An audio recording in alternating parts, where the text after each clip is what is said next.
오늘 주시는 말씀 사무엘하 23장 13절부터 39절입니다. 사무엘하 23장 13절부터 39절입니다.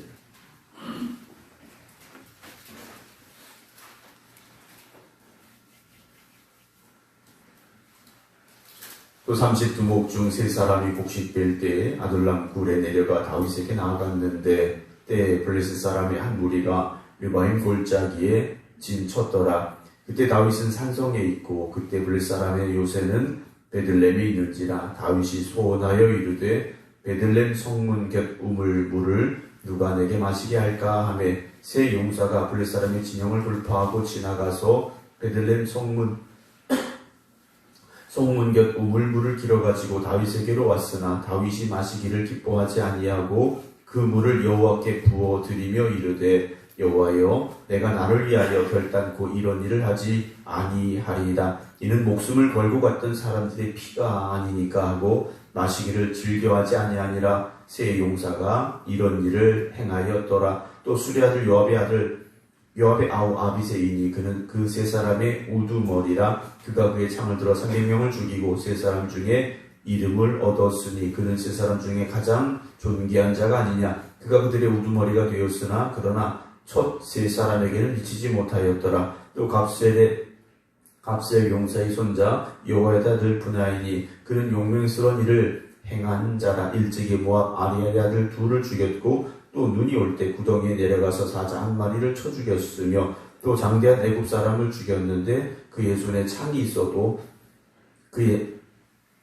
그가 막대기를 가지고 내려가 그 애굽 사람의 손에서 창을 빼앗아 그 창으로 그를 죽였더라. 여호야다의 아들 분하야가 이런 일을 행하였으므로 세 용사 중에 이름을 얻고 30명보다 존귀하나 그러나 세 사람에게는 미치지 못하였더라. 다윗이 그를 세워 시대 대장을 삼았더라. 요압의 아우 아사엘은 30명 중에 하나였고 베들레헴 도도의 아들 엘하난과 하룻 사람 사뭇과 하룻 사람 엘리가와 발디 사람 헬레스와 두고 사람 이케스의 아들 이라와 아나도 사람 아비에셀과 후사 사람 무분네와 아우아 사람 살문과 느도바 사람 마하레와 느도바 사람 바나의 아들 헬렉과 베냐민 자손에게 속한 리베의 아들 이때와 미라돈 사람 보나야와 가하스 시네카에 사는 히때와 아르바 사람 아비알본과 바룸 사람 아스마잇과 사알본 사람 엘리아바와 야산의 아들 요나단과 하랄 사람 삼마와 아랄 사람 사랄의 아들 아이암과 마아가 사람의 손자 아이스베의 아들 엘리벨렛과 길로 사람 아이두벨의 아들 엘리암과 갈멜 사람 헤레스와 아랍 사람 바아레와 소바 사람 나단의 아들 이갈과 갓 사람 바니와 암몬 사람 셀렉과 수라의 아들 요압의 무기를 잡은 자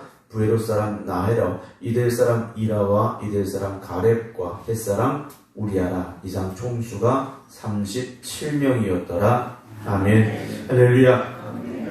비가 오는 월요일 새벽이지만 주님 앞에 함께 기도드리는 모든 성도 여러분들의 삶 가운데 하나님의 크신 은혜가 더하시길 주님의 이름으로 축원합니다.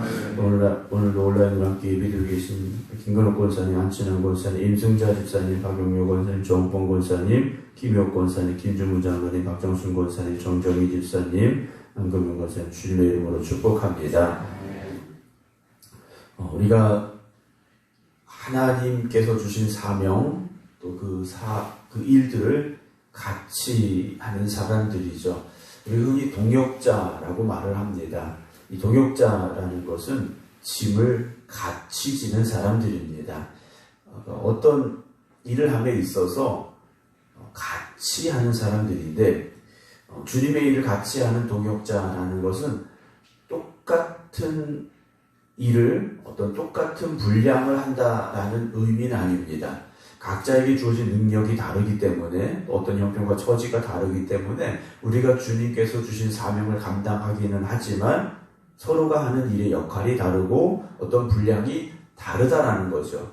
그러니까 우리가 수학적으로 나눠서 내가 10을 하면 그 사람도 10을 해야 동역자가 되는 건 아니라는 겁니다. 근데 우리가 인간적인 생각을 가지고 똑같이 하기를 원할 때가 있다라는 거죠. 그러나 그 사람의 능력에 따라서 그 사람이 할 수 있는 만큼 하는 것, 그것이 교회 안에서는요 인정이 되어져야 되고 또 그것을 우리가 기쁨으로 받아줄 수 있어야 됩니다. 나는 뭐 이만큼 하는데 저 사람은 조금 한다. 이걸 가지고 우리가 나는 하나님의 일을 하고 저 사람은 좀 덜 한다. 이렇게 생각할 것이 아니라 그 사람은 또 그 사람의 믿음의 분량대로 또 그 사람의 능력대로 일하는 것이다. 라고 우리가 인정을 해줘야 돼요. 단, 우리가 봤을 때 그 사람의 믿음 또 그 사람의 능력만큼 그 사람이 감당하지 못하고 있다면 기도해 줘야 된다는 거죠. 하나님, 저 사람의 믿음대로 저 사람의 능력대로 더 감당할 수 있도록 하나님 열심을 주시옵소서 기도하시기 바랍니다. 그래서 우리 생각교회가 물론 지금도 우리가 협력하여 잘 일하고 계신데요. 앞으로도 그 아름다운 모습들을 잘 지켜가셔서 서로가 서로를 위해주고 위로해주고 격려해주고 이끌어주고 또 함께 할 수 있는 그런 아름다운 교회 되기를 주님의 이름으로 축원합니다. 오늘 이제 23장의 뒷부분인데요. 다윗과 함께 했던 용사들의 이름 또 그들이 어떤 일을 했던가를 간략하게 기록해주고 있습니다. 여기 나오는 용사들은 사실 다윗과 함께 전쟁터를 함께 나아가고 그 역사를 써 내려갔던 사람들이기 때문에 사실 써야 될 내용들이 훨씬 많을 겁니다. 전쟁을 한두 번 한 게 아니지 않습니까? 또 다윗이 왕이 되고 40년 세월을 지나게 되는데 얼마나 많은 일들이 있었겠습니까? 그런데 그 중에 아주 중요한 기억해야 될 일들만 기록해주고 또 후반부에 나오는 이 30명의 사람들은요 그냥 이름만 나와 있더라는 거죠. 자, 그렇다면 오늘 본문의 말씀 속에 나와 있는 일들 어떤 것이 있는가? 13절 보게 되면 또 30두목 중 세 사람이 곡식 뺄 때 아둘람 굴에 내려가 다윗에게 나아갔는데 때에 블레셋 사람의 한 무리가 리바임 골짜기에 진을 친 상황이 됐습니다. 그래서 다윗이 전쟁을 하게 되는데 이 블레셋 사람이 요새가 베들레헴에 있었고요. 또 다윗이 이렇게 말을 합니다. 전쟁을 하는 중인데 15절에 소원하여 이르되 베들레헴 성문 곁 우물물을 누가 내게 마시게 할까라는 이야기래요. 다윗은 베들레헴 성문 곁에 우물이 있는데 그 우물의 시원했던 맛을 아마 기억하고 있는 것 같습니다. 목이 타고 갈증이 났는데 그 우물물 한번 마셨으면 참 내가 시원하겠다 이런 생각을 가졌던 것 같아요. 근데 자기도 모르게 그 말이 입 밖으로 나온 겁니다. 그냥 속으로 생각했으면 될 텐데 이게 입 밖으로 나왔어요. 그때 16절에 세 용사가 블레셋 사람의 진영을 돌파하고 지나갔다고 그랬어요. 그러니까 빙 돌아서 간 게 아니라 블레셋 군대가 있는데 블레셋 군대를 싸우면서 통과해서 베들레헴 성문 곁 우물물을 길어가지고 다윗에게 왔습니다. 그러니까 이들은요 그 우물물 한 통을 가지러 목숨 걸고 갔다라는 겁니다. 그냥 요즘처럼 정수기에서 물 떠다 준 게 아니지 않습니까? 목숨 걸고 그 우물물을 길어가지고 왔어요. 왜 그랬을까요? 다윗이 소중했기 때문에. 우리의 목숨을 바쳐서라도 다윗이 원하는 바가 있다면 우리가 해야 된다라는 생각을 가지고 있었더라는 겁니다. 우리가 하나님 주신 사명을 감당할 때 그런 믿음의 열심을 갖기를 주의 이름으로 축원합니다. 이걸 우리는 다른 말로 뭐라고 말합니까? 헌신이라고 말합니다. 헌신이라고 말해요. 헌신 예배를 드린다라는 이야기는요. 그 말은 단지 어떤 부서나 어떤 선교회가 나가서 특성하고 기도 순서하고 이것이 아니라는 거죠. 내가 하나님 앞에 지금 나아가 내가 죽기까지 하나님 앞에 충성하겠습니다라는 결단과 고백이 있는 시간이 되어져야 됩니다. 그 생각이 없다면 이건 헌신 예배가 아닌 겁니다. 그냥 순서가 됐으니까 당연히 나가서 찬송하고 특성하고 기도하고 그리고 헌신 예배 드렸다? 그러면 이건 헌신 예배가 아니라는 거죠. 진정한 헌신이라는 건 오늘 이 세 용사들처럼 목숨 걸고 하나님을 기쁘시게 해드리고자 하는 결단이 있어야 됩니다. 그런 의미에서 본다면 우리 모두가 다 이미 헌신된 사람들이라 생각하고 그 고백을 가지고 살아가야 됩니다.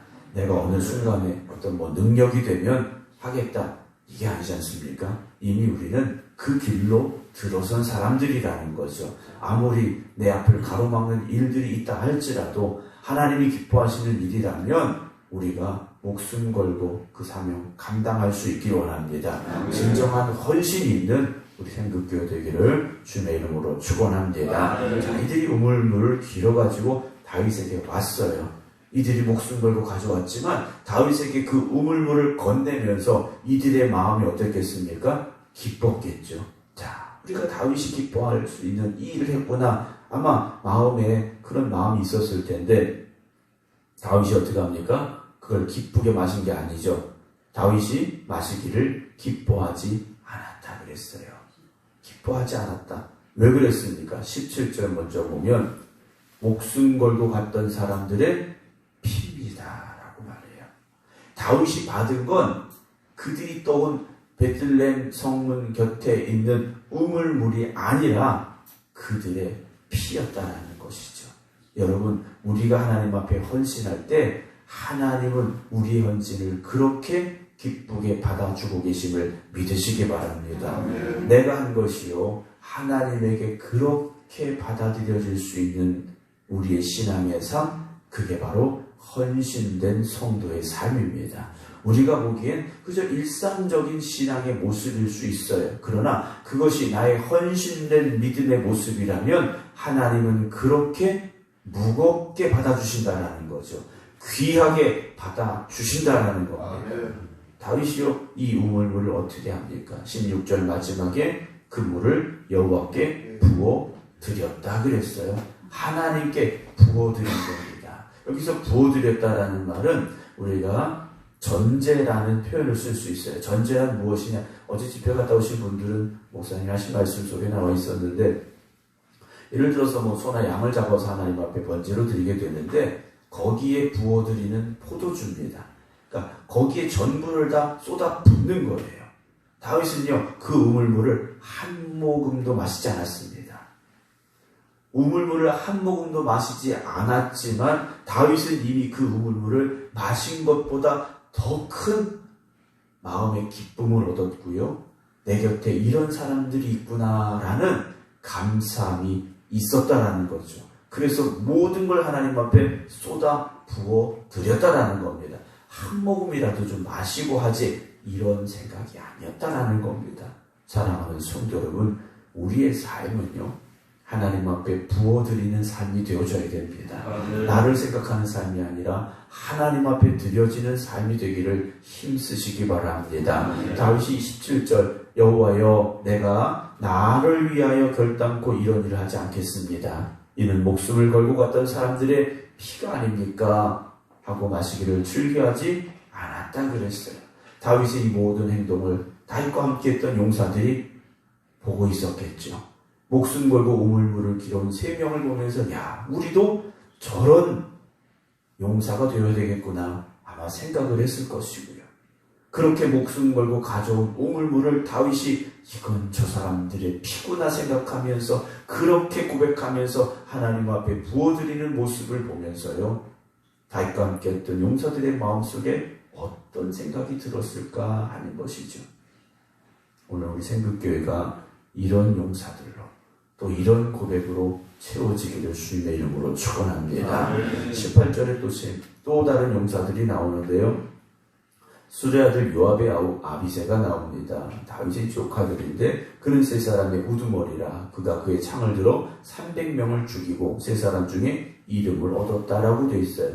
다윗의 용사들을 보면 뭐 800명도 죽이고 뭐 셀 수 없이 죽이고 만 이런 사람도 나오지만 300명 죽인 사람도 있는 거고요. 어떤 사람은 10명 죽인 사람도 있겠죠. 다 역할이 다르고 능력이 다르지 않습니까? 어쨌든 중요한 건 뭡니까? 다윗을 위하여 목숨을 아끼지 않고 내놓을 수 있는 용사들이었다라는 거죠. 우리 생극교회 성도 여러분들이 각자가 다 다르지 않습니까? 다 다르지만 한 가지 중요한 건 하나님의 영광을 위하여 목숨도 내놓을 수 있는 헌신된 일꾼들이 되시기 바랍니다. 그것만큼은 양보하지 말아야 됩니다. 그것만큼은요 우리가 붙잡아야 된다는 거죠.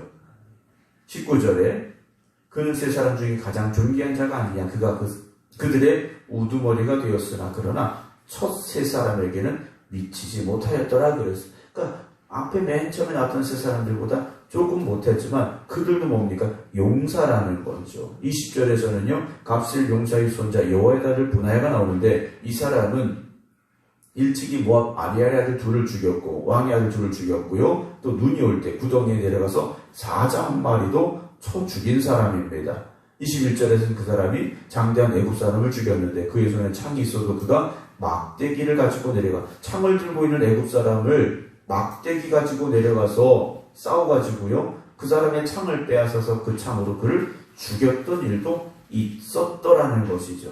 그러니까 이들의 활약상이요. 얼마나 많았겠습니까? 그런데 한 가지 한 가지 일화를 기록하고 있지만 이들은 목숨을 걸고 다윗과 함께 했던 용사들이었다라는 거죠.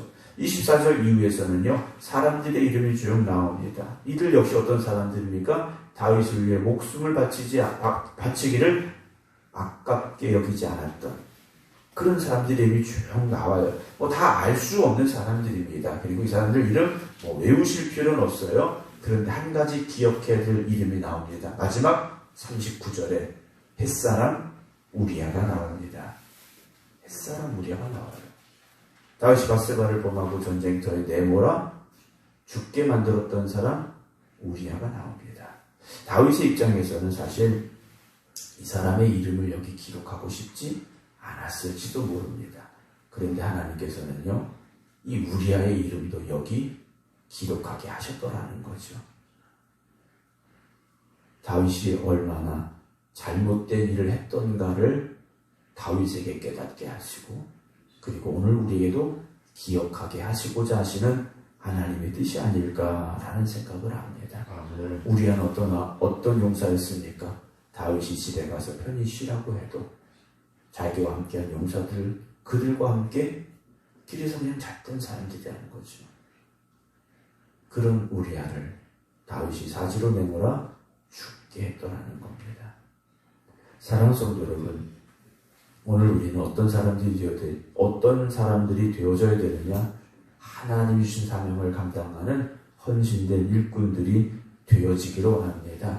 각자가 하는 일들이 다 다르고 분량이 다르고 그럴 수는 있습니다만 우리의 이름이 여기 나오는 다윗의 용사들의 이름들처럼 하나님 앞에 기억되고 기록되는 이름이 되기를 주님의 이름으로 축원합니다. 하나님 보시기에 기뻐하실 수 있는 믿음의 사람들이라면 오늘 우리가 살아가야 될 믿음의 길이 어떠해야 될까? 우리는 사실 이미 알고 있습니다. 우리가 그 길이 어떤 길이 되어야 되는지 알고는 있는데 그 길을 가지 못하고 있었다면 우리가 다시금 회개하고 우리가 가야 될 믿음의 길을 오늘 이들처럼 헌신의 삶으로 살아갈 수 있기를 주님의 이름으로 축원합니다. 기도하겠습니다.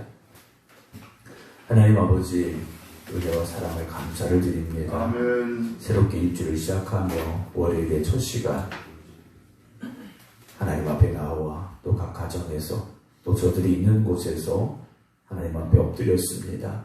하나님께서 우리를 부르실 때에는 하나님의 귀한 사명을 우리에게 맡겨주셨고 그 일을 감당하라고 우리를 불러주셨음을 잊지 않게 하여 주시옵소서. 아멘. 다윗과 함께 했던 용사들이 그들의 목숨을 걸고 다윗을 위하여 싸웠고 충성했던 모습을 보게 됩니다. 아버지. 오늘 우리의 이름이 그리고 우리의 삶이 하나님의 나라를 위하여 하나님의 영광을 위하여 그리고 교회를 위하여 헌신된 이들 되게 하여 주시옵소서. 아멘.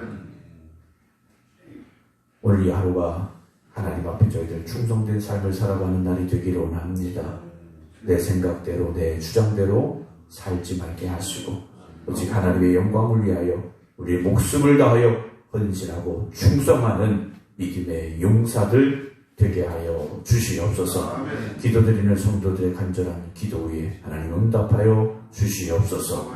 하나님 앞에 헌신하며 충성된 이들의 기도이오니 하나님 저들을 기쁘게 받아 주시옵시고 아멘. 저들의 삶을 주장하여 주시사 오늘 이 하루도 하나님의 은혜가 넘치는 축복의 삶이 되게 하여 주시옵소서. 아멘. 이제는 우리 주 예수 그리스도의 은혜와 아버지 하나님의 무한하신 사랑하심과 성령님의 감동 감화 역사하심이 오늘도 하나님 앞에 충성된 믿음의 일꾼으로 살아가겠습니다. 헌신된 믿음의 용사가 되겠습니다. 기도드리는 모든 성도들 위해 이제부터 영원토록 함께 하시기를 간절히 축원하옵나이다. 아멘.